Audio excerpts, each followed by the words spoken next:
Механика энергетического взаимодействия между мужчиной и женщиной. Как я уже говорил, про энергетику человека, чары и главы можно рассказывать до бесконечности. Обычно говорится о ключевых моментах. Цвет, вкус, звучание, мантра, стихия. Я описывал то, что в первую очередь относится к отношениям, к любомудрию. Описывал для того, чтобы само чтение уже активизировало данные энергии, снимало блоки, раскрывало и усиливало. Поэтому абсолютно нормально, когда мне пишут, что после третьего или пятого или даже 21-го прочтения моей книги открылись новое понимание и ощущения. Возвращайтесь снова и снова к повторному чтению и практикам, осмыслению и обсуждению этих вопросов с друзьями и родными.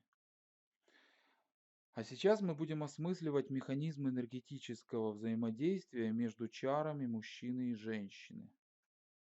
И для начала вам нужно понять, что чара– это чаша Ра, вместилище света, энергетический вихрь, а вихрь, он кружится либо по часовой стрелке, либо против часовой стрелки, либо входящий, втягивающий, либо исходящий, выдающий.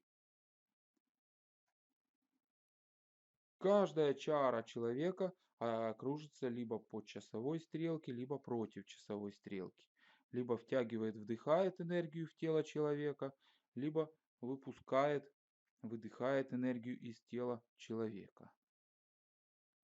Они работают через одну. Одна втягивает, вдыхает, а следующая выпускает, выдыхает энергию. И работают они противоположно у мужчины и женщины. Это естественно. Когда женщина выдыхает чарой, мужчина на каждом же уровне вдыхает в себя энергию. На этом же уровне. Кто какой чарой вдыхает, а какой выдыхает, опять же отображает сущность мужчины и женщины. Таким образом поднимается вихрь силы любви по спирали все выше и выше, усиливаясь, меняя свою вибрацию, вкус и проявление. Начинается взаимодействие простого с самого нижнего уровня. Здесь должна быть готовность отдачи от мужчины.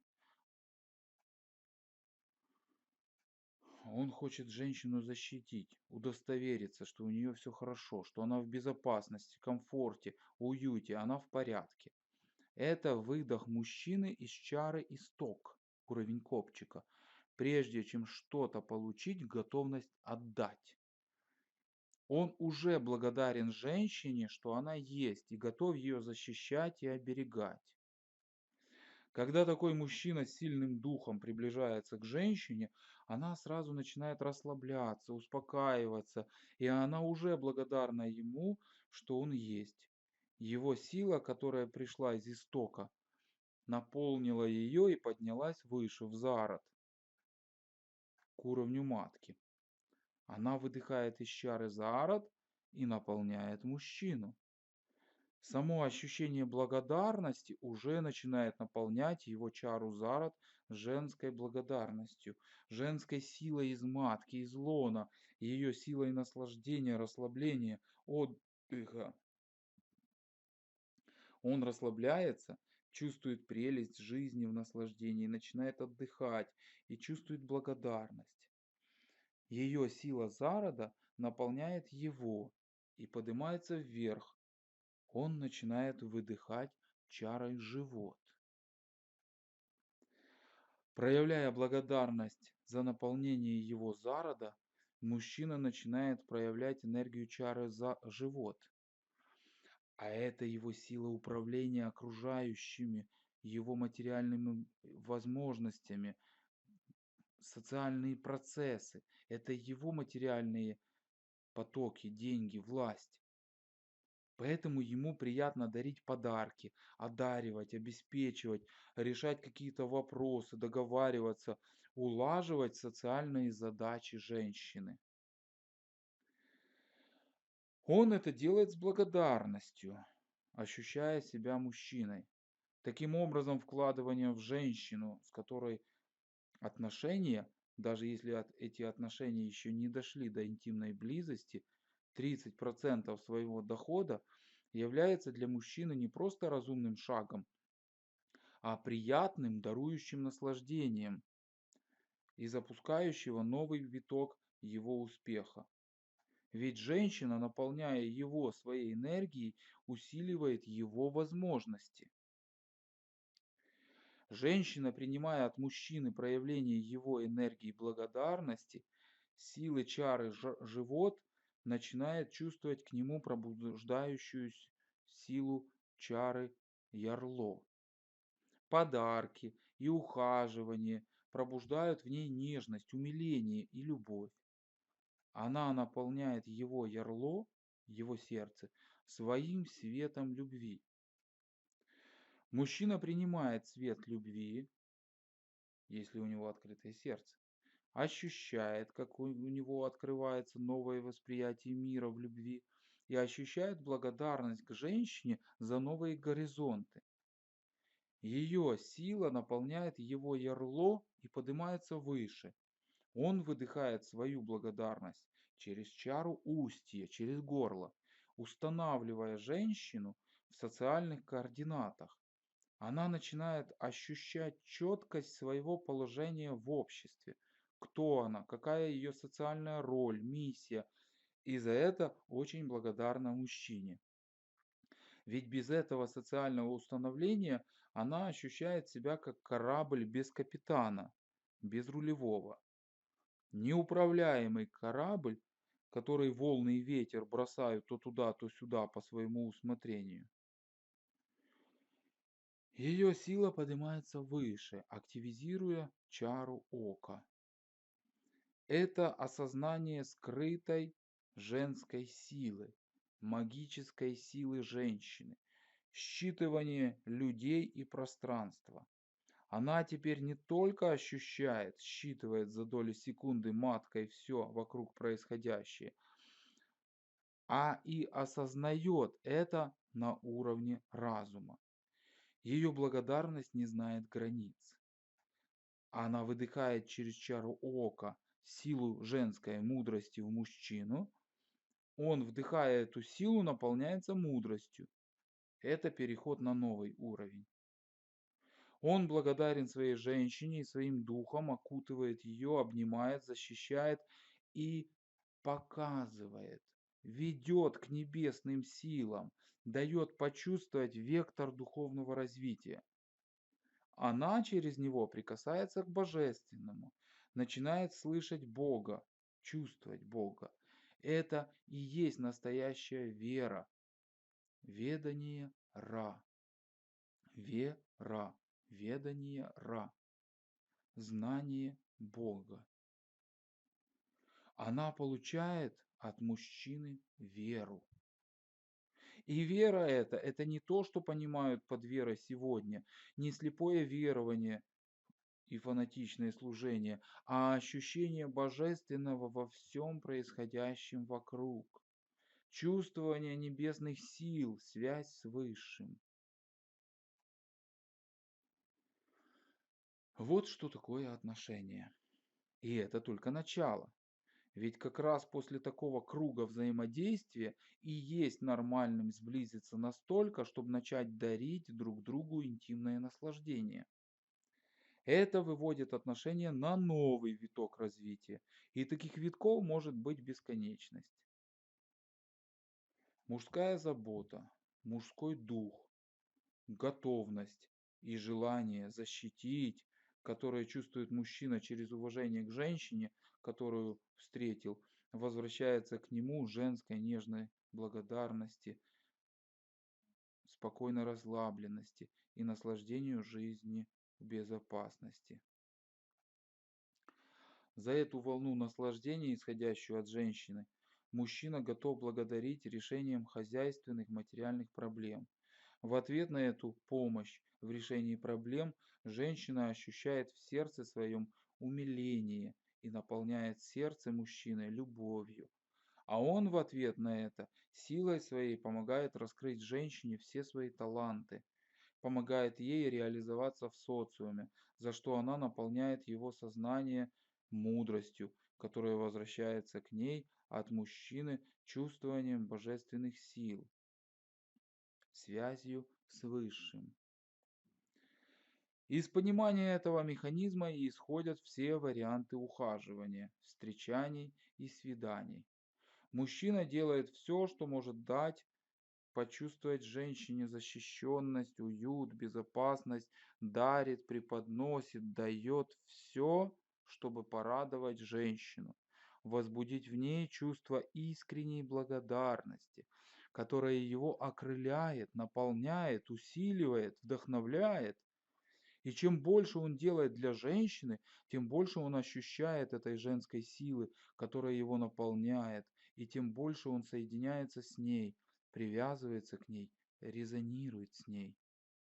В ином случае он не получает от нее достаточно ее силы, а просто сам расслабляется при помощи ее тела, не получая силы ее наслаждения. Это как мастурбация на видео или фото. Он вроде как наслаждается ее формами, однако она в этом участие не принимает, силы ему не дает. Поэтому логично, что близость должна произойти не ранее, чем произойдет полный виток взаимодействия, и возникнет резонанс как минимум на главных 7 энергетических уровнях. Тогда каждый в таких отношениях будет получать всю полноту ощущений, переживаний, эмоций, чувств и энергий. Все 7 нот, все 7 цветов. Тогда возникает настоящая удовлетворенность. Энергетическая, духовная, душевная, телесная. И в этом случае нет даже шансов на измену, потому как просто нет такой необходимости. Все центры уже наполнены, все связи устроены, и чье-то другое, чужое, уже просто лишнее, и его никуда уж не приткнешь. И наоборот, если на каком-то уровне остались какие-либо связи от прошлых интимных отношений, то это будет очень мешать формированию новых гармоничных отношений. Конечно, все это прекрасно убирается при помощи древних ритуалов очищения. Более того, современная наука уже подобралась к тому, чтобы начать объяснять и подтверждать механизмы духовных и энергетических ритуалов. Так, например, есть разнообразные приборы, делающие фото ауры человека. Вот на этом изображении вы можете увидеть разнообразные энергетические шнуры связи на самых разных уровнях, а также луноподобные программы, воздействующие на поведение и решения человека. А на следующих двух изображениях видно разницу между состоянием до ритуала и после него. Видно отсутствующие части ауры и истонченное слабое поле до ритуала и мощное, более высокой вибрации, окруженное защитной оболочкой после ритуала. К сожалению, сейчас люди обычно вспоминают про возможности духовного очищения только после каких-то серьезных проблем. Да и то обычно в случае их многократного повторения на протяжении короткого промежутка времени. Вспомните свои отношения. Если их несколько, то вы, скорее всего, увидите тенденцию повторений одних и тех же ситуаций и проблем. Для того, чтобы этого не было, нужно избавиться от старых связей, прекратить утечку сил, удалить чужие программы, энергетических сущностей, паразитов, осознать алгоритмы взаимодействий и начать строить свои отношения. Однако строить с тем, кто вам соответствует на всех уровнях, чьи мысли, чувства, эмоции, телесные потребности, желания, амбиции, уровень финансов соответствует вашему.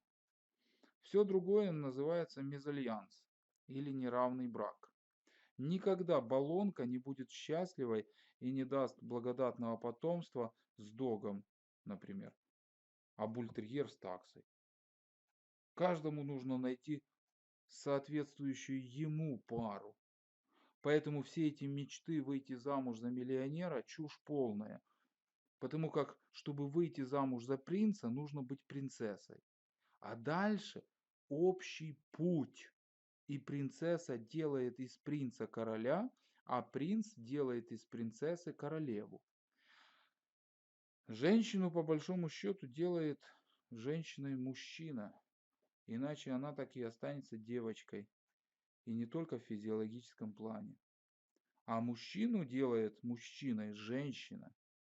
Конечно, мы должны быть самодостаточными и счастливыми просто от самого факта, что мы есть. Каждый наш вдох и выдох должен происходить в счастье и наслаждении. Однако подняться еще выше, достичь еще большего, утвердиться в своих силах и возможностях мы получаем только в паре. Каждый помогает своей паре раскрыть свои ресурсы, потенциал, таланты и реализоваться. Из куколки превратиться в бабочку. Однако, если этих потенциалов, ресурсов, талантов нет, то и раскрывать нечего. Каким бы красивым телом, лицом или чем-то еще не обладал тот или иной человек, будь то мужчина или женщина, если уровень в паре не соответствует, будет ситуация птица в золотой клетке. И пусть эта клетка даже золотая, клетка остается клеткой. А клетка будет в любом случае потому, как тот, кто сильнее, будет стараться контролировать, управлять и навязывать, не давая возможности искать то, что соответствует, и то, чего просит душа. И только в соответствующей в отношениях, соответствующем нам на всех уровнях нам человеке, мы получаем истинное счастье высшей реализации. Поэтому и говорят о звездности таких пар, называя эти пары звездными парами.